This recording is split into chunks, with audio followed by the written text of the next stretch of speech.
Bom dia, galera. Tudo bem?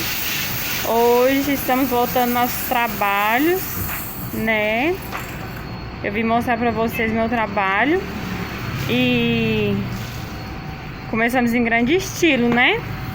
Voltamos pro nosso trabalho.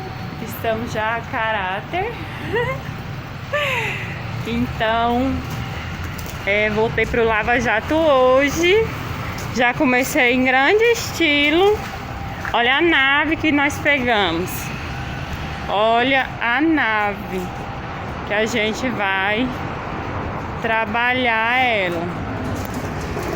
Então, já temos servicinho. Fala oi pra galera, Gustavo.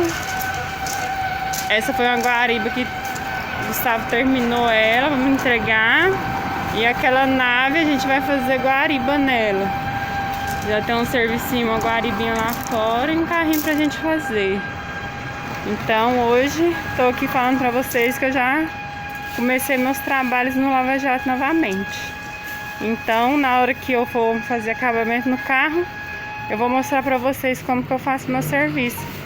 E quando a gente for fazer a guariba, eu vou mostrar o serviço pra vocês de guariba também, como que faz. E a higienização também que eu faço, tá bom? Então eu vou mostrando pra vocês com o tempo como que é meu serviço no Lava Jato, tá? Então, bom dia pra vocês e vai deixando seu like, se inscrevendo no canal e deixando seu joinha. Bom dia pra todos. Beijinho no coração de vocês. Boa.